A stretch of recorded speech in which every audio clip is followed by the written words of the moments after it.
Hello guys, আবার আমি চলে এসেছি নতুন একটা কুকিং ভিডিও নিয়ে। তো আজকে করবো মোমো। তো মোমোর জন্য আগে ময়দাটা নিয়ে নিই, একটু লবণ দিয়ে দেবো, একটু সাদা তেল, এবার মিক্স ইট, মাখো মাখো আর জল দিয়ে দিব।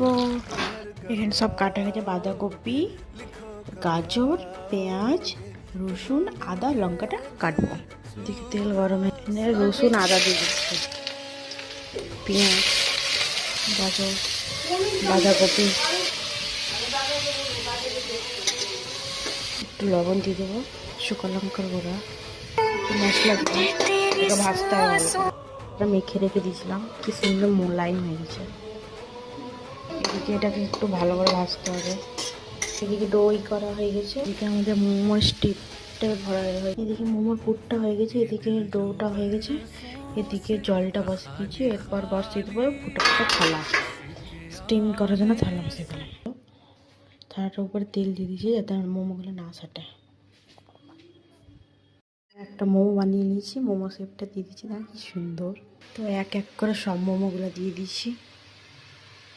এই সাইডে মোমোগুলো হয়ে গেছে, এবার ঢেকে নেব।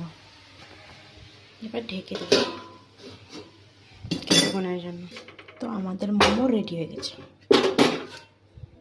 তো কেমন লেগেছে আমার মোমোটা অবশ্যই কমেন্টে জানাবেন।